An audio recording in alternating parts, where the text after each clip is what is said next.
اب اس کے بعد میں خطبہ استقبالیہ پیش کرنے کے لیے مولانا عبدالہادی صاحب سے درخواست کرتا ہوں کہ حضرت تشریف لائیں اور خطبہ استقبالیہ پیش کریں۔ نحمده ونصلي على رسوله الكريم أما بعد فقد قال رسول الله صلى الله عليه وسلم من لم يشكر الناس لم يشكر الله أو كما قال عليه الصلاة والسلام۔ تشریف یہاں لا کر محفل یہ سنواری ہے، تشریف یہاں لا کر محفل یہ سنواری ہے، مہمان یہاں آئے تقدیر ہماری ہے۔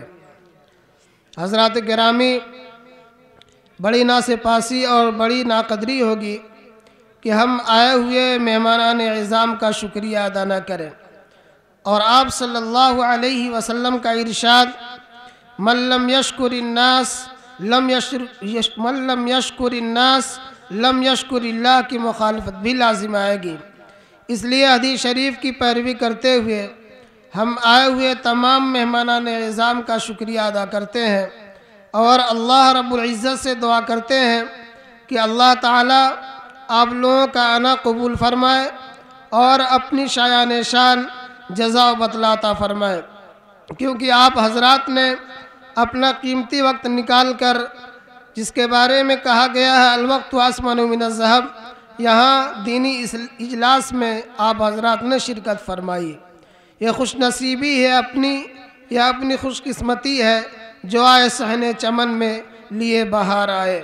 حضرات گرامی، اس کے ساتھ ساتھ یہ بات بھی بتلاتا چلوں کہ مدرسہ فیض العلوم چمراڈی کا یہ تیسرا جلسہ سالانہ ہے۔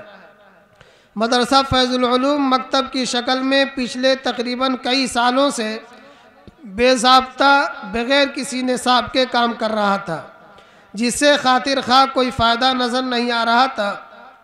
اس کمی کو دور کرنے کے لیے اور مکتب کو ترقی دینے کے لیے حافظ محمد ابراہیم سلمہ جو اس بستی کے رہنے والے ہیں، صراط مستقیم پر لانے کے لیے ہم وقت کوشاں رہتے ہیں اور محنت بھی کرتے رہتے ہیں۔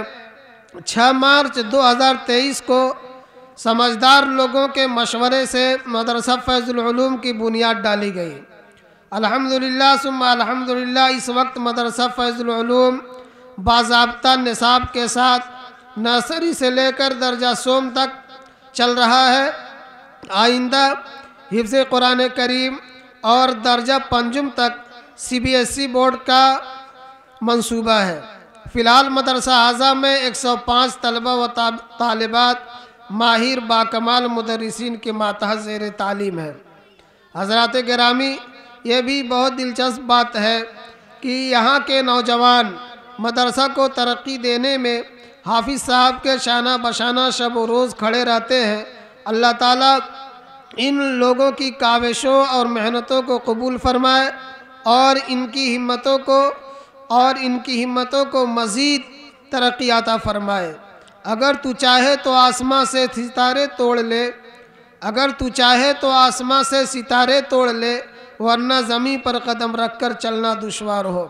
آپ حضرات سے مخلصانہ درخواست ہے کہ مدرسہ حاضہ پر جان و مال کے ساتھ خصوصی توجہ فرماتے رہیں۔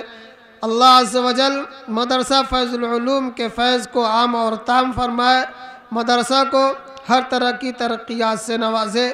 آمین ثم آمین، وآخر دعوانا الحمدللہ رب العالمین۔